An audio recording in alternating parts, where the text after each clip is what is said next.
자, 개념 씹어먹기 본능 들어갑니다. 우리 첫 번째 테마, 동전, 주사위 던지기부터 알아보도록 할게요. 자, 선생님이요, 일반화시켜서 또 공식을 또 깔끔하게 정리해 드리겠지만, 얘들아, 그럼에도 불구하고 왜 그렇게 되어지는지 그 유도 과정, 그 규칙성을 찾는 데 좀 집중했으면 좋겠습니다. 개쌤이요, 먼저 동전을 좀 보여드리도록 할게요. 자, 여러 개의 동전을 던지는 경우, 우리 하나하나 던져 나가면서 어떠한 규칙성이 발견되는지 우리 친구들 눈앞에서 보여드릴게요. 자, 먼저 선생님이 동전 하나를 던졌습니다. 그때 일어날 수 있는, 나올 수 있는 경우는 몇 가지가 있나요? 동전의 앞면 한 가지, 동전의 뒷면 한 가지 해서 토탈 두 가지 나올 수 있죠. 자, 이제 동전을 하나 더 늘려서 동전 두 개를 동시에 던져보도록 할게요. 그럼 얘들아, 동전 두 개를 던진다는 것은 또 이게 동시에 던진다라는 표현 때문에 한 손에 동전 하나를 또 한 손에 동전 하나를 들어서 동시에 준비 시작 던지는 거. 물론 이것도 이제 동전 두 개를 동시에 던지는 경우 맞습니다. 하지만 꼭 이렇게 시간적인 어떤 제약이 있는 건 아니라 그랬죠. 동전 두 개를 하나씩 던져도 동시에 던지는 거고, 아니면 동전 하나를 두 번 던지는 경우도 결국 동전 두 개를 동시에 던지는 경우와 같은 결과를 가지게 된다는 거. 그거 좀 기억해 주시고요. 자, 그럼 선생님과 동전 두 개를 던져서 한번 알아보죠. 먼저 아까 동전 하나를 던졌을 때 나올 수 있는 게 앞, 뒤 이게 두 가지였잖아요. 그 각각에 대하여 동전 두 개를 던져서 두 번째 동전을 던지게 되면 그 각각에 대하여 앞뒤 해가지고요. 토탈 네 가지가 나온다는 걸 알 수가 있죠. 자, 그 경우의 수, 경우를 확인해 보면 앞, 뒤, 뒤 이렇게 4가지 나온다는 거 구체적으로 또 수형도 그려가면서 또 볼 수 있습니다. 얘들아, 하나만 더 던져볼게요. 자, 동전 이번에는 3개를 동시에 던졌을 때, 얘들아, 우리 아까 동전 첫 번째 동전, 두 번째 동전, 이제 세 번째 동전 역시 그 두 번째 동전을 던졌을 때 경우 각각에 대하여 앞뒤 나올 수 있는 거잖아요. 그치. 그랬더니 토탈 몇 가지가 된다고요? 다음과 같은 경우들 우리 순서상으로 나타내어 보면요. 오케이. 토탈 8가지가 나온다는 것을 확인해 볼 수 있습니다. 자, 어떠한 규칙성이 있는지 한번 써볼까요? 먼저, 첫 번째 선생님이 동전 하나를 던졌을 때 몇 가지? 2가지 가능했고요. 그치. 이번에는 동전 2개를 동시에 던졌을 때요. 첫 번째 동전에서 나올 수 있는 게 2가지. 그 각각에 대하여 앞뒤 또 2가지가 가능했었죠. 이거 우리가 나름 2의 거듭제곱으로 표현을 하면 2의 제곱 가지로 표현해서 4가지가 될 수 있었습니다. 자, 마지막 하나만 더.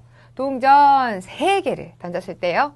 첫 번째 동전 2가지, 두 번째 동전 그 각각에 대하여 2가지, 그리고 세 번째 동전 그 각각에 대하여 2가지씩 나왔던 거 눈으로 확인했었죠? 결과 역시 2의 거듭제곱으로 나타내면 2의 세제곱가지로 변할 수가 있었죠.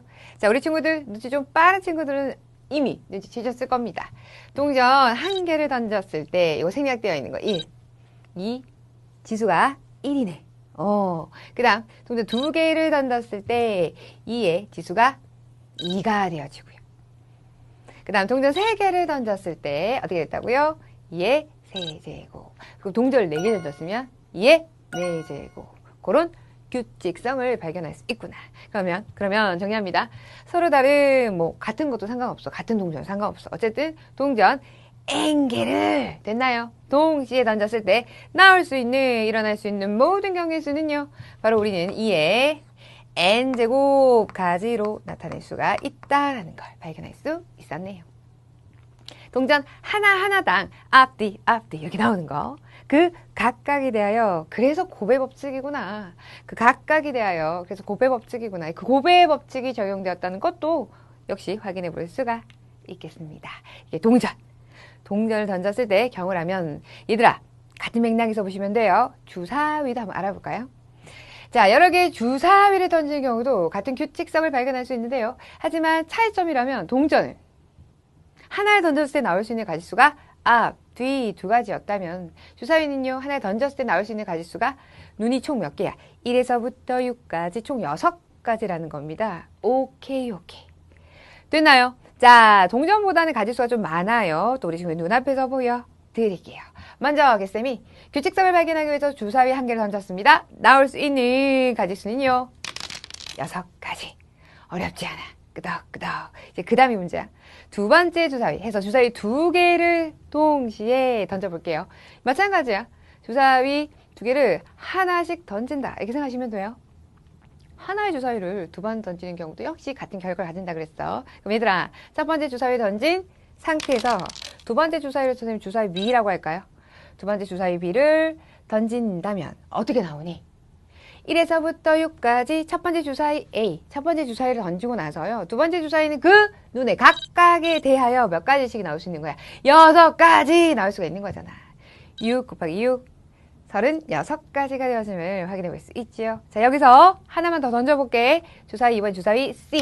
하나 더 연속적으로 던졌다고 생각하면요. 주사위 2개를 던졌을 때 나왔던 그 36가지 있지. 그 36가지 각각에 대하여 역시 6가지씩 나올 수 있으니 결국 6 곱하기 6 곱하기 6 오케이 216가지라는 것을 확인해 볼 수가 있다라는 겁니다. 한 주사위 3개만 돼도 아이쿠나 너무 많다 그치? 해서 이런 규칙성을 통해서 일반화시키는 것이 중요합니다. 자, 선생님과 다시 한 번 더 써 내려가 볼까요? 먼저 주사위 한 개를 던졌을 때 몇 가지? 1에서부터 6까지는 6가지 가능했고요. 자, 주사위 2개를 던졌습니까? 6 곱하기 6. 첫 번째 주사위 6가지에서 그 각각에 대하여 6가지가 나올 수 있으니 6 곱하기 6 해서 6의 제곱 36가지가 가능했고요. 자, 주사위 3개를 동시에 던졌습니다. 첫 번째 주사위 A, 두 번째 주사위 B, 세 번째 주사위 C. 그 각각에 대하여 해서 결과가 6의 세제곱가지가 가능했고요. 216가지. 하나하나 수용도를 그어서 그려볼 수는 없어. 그러니까 이제는 이런 일반화시키는 작업이 필요하구나. 오케이. 자, 이것을 규칙성에 따라 어떻게 표현할 수 있다고요? 서로 다른 주사위 M개라고 합시다. 그러면 6의 M제곱가지라는 것쯤을 이제 확인해 볼 수 있겠죠? 주사위 1개일 때 생략되어 있는 지수 1. 주사위 2개를 던졌습니다. 6의 제곱. 지수가 2였지요. 주사위 3개를 던졌습니다. 6의 세제곱. 이와 같은 규칙성을 발견해 볼 수 있겠구나.